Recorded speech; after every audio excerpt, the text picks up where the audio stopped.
ये अमेरिका का इंडिया के खिलाफ बयान आना, मुझे कुछ इसमें बात मजे में नहीं आई, ऐसे ही है फजूल। उसकी वजह ये है, मुझे ऐसा लगता है, बिल्कुल जाती तज्जिया, दुनिया में सबसे पहले कौन सा मुल्क, कौन सा बड़ा मुल्क ऐसा है जो एक पावर बन के दोबारा से रीमर्ज हो रहा है। यानी उनका वुहान खुल गया, उनके, यानी आप सोचें ना कि मैकडोनल्ड्स जो है वो सबसे ज्यादा लोग, जो कि एक वेस्टर्न अमेरिकन ब्रांड है, वो चीन में खा रहे हैं लोग। आप जरा अंदाजा लगाएं, स्टारबक यहां पी रहे हैं बैठ के। यानी अजीब अजीब हो गया ना मामला। अब बात यह है कि चाइना की इकोनॉमी खुल गई और चाइना सबसे पहले खुल गया दुनिया में। अब दुनिया में जब सबसे पहले चाइना खुला, तो उसके बाद कौन सा ऐसा प्रोजेक्ट है दुनिया में, आज की दुनिया में, जो सबसे पहले शुरू हो सकता है। एयरपोर्ट्स रुक गए, शहर बंद पड़े हैं, तेल कहीं समझ नहीं आ रहा कहाँ बेचे मशरिक वस्ता वाले, वो यूरोप जो है वो बाहर आ रहा है रिसेशन से, मगर उनके दिल में है कि अच्छा बच्चू, जैसे ही वायरस फैला तो तुमने मेरी फ्लाइटें बंद कर दी अमेरिका की। अच्छा, वो बरतानिया खुश था, रसगुल्ले खा रहा था, उनकी भी बंद कर दी बाद में। तो सबसे पहले जो पावर इमर्ज होगी वो होगी चाइना, हो गई। और सबसे पहले जो प्रोजेक्ट समझ में आता है मेरे कम से कम, वो नजर आता है सी पैक। साथी तो है, कौन सा चाइना ने उड़ के कहीं हवाई जहाजों में जाना है, दूर एयरपोर्टों पे लैंड होना है, साथी तो सड़कें हैं, जमीन है ना। तो सी पैक जो है, आसिम बाजवा साहब आ गए हैं। अच्छा, अब सी पैक अथॉरिटी को भी उन्हीं के पास। अच्छा, अब मसला यह है कि सी पैक वो प्रोजेक्ट है जो सबसे पहले रीस्टार्ट हो सकता है, और उस वक्त रीस्टार्ट हो सकता है जब इत्तेफाक है, मेरी दिली हमदर्दी है, बड़ी बदकिस्मती है मशरिक वस्ता में, अभी हमारे सामने यमन नहीं आया, अब हमारे सामने पूरे बाकी मुल्क नहीं आए, इराक नहीं आया, लेकिन बड़ी तादाद में अमवात हुई हैं ईरान के अंदर। अफगानिस्तान जो है, वहां से अमेरिका निकल जाएगा किसी भी वक्त जान छुड़ा के, वहां उनके फौज वौज नहीं रुकेगी अगर वहां फैल गया। ये डायमंड प्रिंसेस क्रूज के अंदर फैल गया था ना, ये जो क्रूज उनकी खड़ी हुई थी, तो क्या अजाब मुसीबत पड़ गई थी।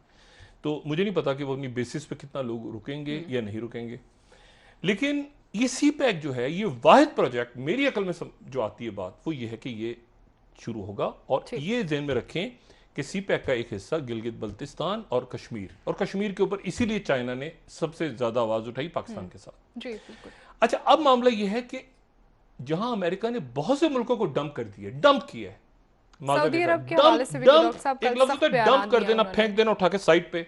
उन्होंने नेटो को फेंका है, यूरोप को फेंका है, सबको फेंके, ऐसे साइड पे फेंक दिया, खुद भी जबरदस्त हो गए साथी। तो समझ नहीं आ रहा ना क्या मतलब, WHO आके दिखा रहा है, ओहो हम पैसे नहीं देंगे तो जहन्नुम में जाओ, फिर तारीफ कर दी चाइना की। अब मसला यह है कि डंप अगर किया है ना उन्होंने कई मुल्कों, कई इत्तेहादियों को, और बड़े मायूस हैं अंदर, ये बातें भूलती नहीं है कि हमारे यहाँ 50 हज़ार आदमी मर गया और तुम्हें मास्क नहीं दे रहे थे। और आपको पता है उन्होंने चूना लगा दी है प्यूटन ने जो जहाज भेजा था यहाँ से, वो सारे 2 नंबर वेंटिलेटर निकले हैं वहाँ पे, अमेरिकी चीख रहे हैं।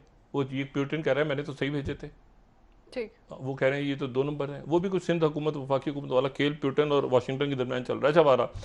अब मामला ये है कि इसमें सी पैक सबसे पहले रिस्टार्ट हो सकता है। और सस्ते तेल के ये जो मुल्क है मशरिक वस्ता के, ये अपना तेल कहाँ देंगे, किसको देंगे इस वक्त, कौन खरीदेगा, कहाँ पे जहाज मूव, साथ ही है ना ये साथ। ऐसे ही आप निकल के आ जाएं पर्शियन गल्फ से या अरेबियन गल्फ या जो भी कह लें, ऐसे करके निकल के आ जाएं और यहाँ तेल दें, और ये साथ ही साथ आपका सी पैक शुरू। और तो पाकिस्तान के लिए बहुत खुश डंप कर दिया इंडिया को, ये जो आप कह रही है ना इंडिया को, ये मेरा अपना अंदाजा है, इंडिया को डंप कर दिया है। तो इंडिया के लोग जो हैं वो 1 बिलियन से ज्यादा पॉपुलेशन, उनको दिया क्या है इंडिया ने, और इन्होंने सारे अंडे डाल दिए थे। अच्छा, हम भी अंडे डाल चुके हैं माजी में, मतलब हमने बड़ा भुगता हुआ है।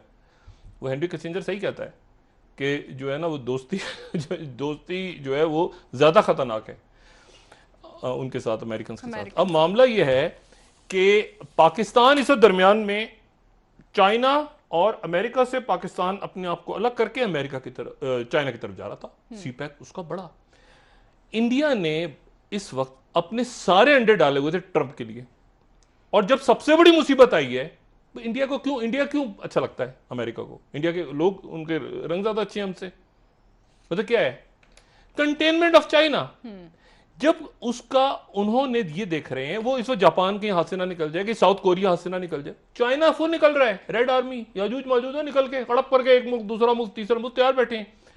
अच्छा, और प्यूटिन क्या करेगा मुझे नहीं पता। प्यूटिन का अमूमन तरीका ये, वो सारा खेल कंप्लीट हो जाए, सिगार लगा के आता है, लास्ट लाफ, देखा ना, वो तो वो बाद में कहीं जंप करेगा। लेकिन मसला ये है कि वो इंडिया के हाथ से ना निकल जाए। अच्छा, इंडिया, उसे पता है अमेरिका को हाथ से निकल नहीं सकता, इसलिए कि इंडिया कहां जाएगा, चाइना के पास तो जा नहीं से रहा, चाइना के साथ तो जंग हो चुकी है उनकी पूरी। तो अब मसला यह है कि इस मरहले पे इंडिया के लिए प्रॉब्लम है कि इंडिया क्या करे। ठीक है, अमेरिका उसको हेल्प नहीं, अमेरिका खुद फंसा हुआ है जी। अब वो एक लेबोरेटरी अमेरिका की, एक लेबोरेटरी इंडिया की, भाई कुछ दे इंडिया को, कोई कुछ मदद करें, कोई वेंटिलेटर भेजें, वो वहां खुद रौला पड़ गया अमेरिका में। ब्रेक ले लेते हैं इस पूरे फड्डे में। जी आप जरा रखवा लें। शेख रशीद साहब के बयान से मैं वापस आऊंगी, आपसे जानना चाहूंगी वो क्या फरमा रहे हैं, असद उमर साहब कह रहे हो? जी डॉक्टर साहब, उन्होंने नून लीग और पीटीआई के दरमियान कोई 18वीं तरमीम के हवाले से भी बात कर रहे हैं, उस हवाले से आपसे बात करेंगे, लेकिन नाज़रीन यहाँ पर एक ब्रेक लेते हैं, हमारे साथ रहिएगा।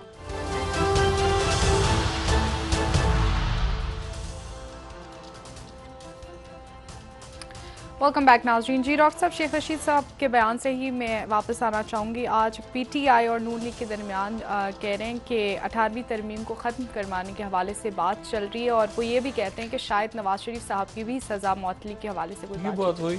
और इसमें और भी वज़ीर हैं, असद उमर साहब फ्रंट पे आ रहे हैं, लेकिन पीपल्स पार्टी, मैंने कहा ना, जो भी लोग पिछले हुकूमतों में रहे हैं वो चाहते हैं कि नैब जो है वो ख़त्म हो जाए और उसके बदले में 18वीं तरमीम में हम ताउन करें। लेकिन ये अभी एक लंबा प्रोसेस है, उससे पहले बहुत कुछ होना है। ये मई का महीना बहुत अहम है पाकिस्तान के लिए, और ये बात मैं इसलिए कह रहा हूँ कि एक तो हमने ये देखना है कि सियासत सारी अपनी जगह, 18वीं तरमीम आगे पीछे, मुल्क में लोगों की जानें, ठीक है ना, प्रायोरिटी, डॉक्टर्स फ्रंट लाइन पे आपके लोग हैं। ये जो आज कुछ हुआ है, जो कुछ हुआ है वफाकी हुकूमत और सिंध की हुकूमत, इसमें अवाम का, डॉक्टर्स का, इसमें जो कारोबारी शख्सियात हैं उनका तो कोई इसमें गुनाह नहीं है। मतलब देखें ना, ये तो एक वक्त एक कौमी पॉलिसी बनती तो फिर समझ में आता कि कन्फ्यूजन लोगों को, स्मार्ट लॉकडाउन है। अच्छा, ये लफ्ज़ अजीब निकला वैसे दुनिया में, मतलब बंदे जो हैं ओबीज मर रहे हैं और इस लॉकडाउन स्मार्ट हो गया। चलें जी।